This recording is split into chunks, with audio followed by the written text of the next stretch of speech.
switch over to education now, and obviously there's been a big impact there on classrooms, schools, etc.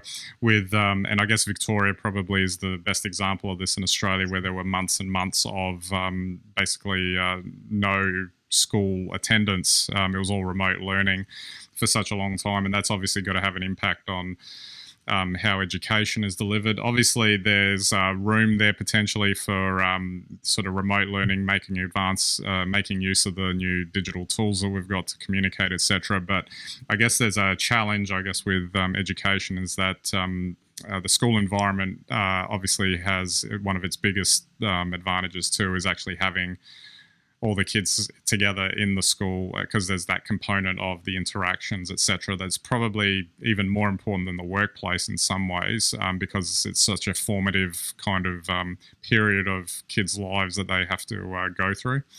Well, learning to work together at school is how you learn to work together with other people in teams in your working life as you develop a career. So I was a bit bemused. There are a lot of people, or maybe it was just the media, that seemed quite concerned about learning online. I don't think there's any issue with learning online. If you sit there and listen to the teacher and read the textbook and follow the examples, it's no different to sitting in the classroom.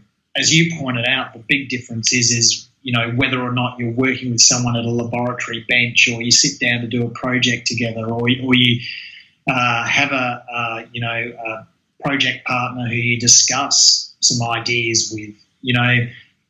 I think while it might not be as bad online as people make out, I do think there's a huge need for that, face-to-face interaction on those things. So I think that's what people will come to appreciate. And I think you'll see probably in the future that you end up with a hybrid model that you might see in a lot of unis, where people tend to stay home for lectures, and where they're forced to come into for practicals or tutes, they come in, and that's where they get their interactions. I was about to say that the university setting seems a lot more primed for more mixture of that type of environment coming in, and also doing it remotely, because that environment's probably a bit more flexible, because at the end of the day, no one's policing you to show up, unlike, school, I guess.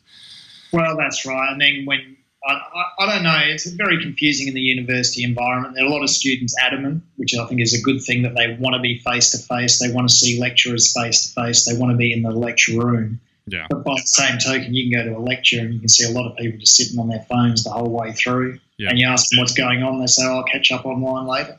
I don't really understand, but, that's the kids today. Absolutely.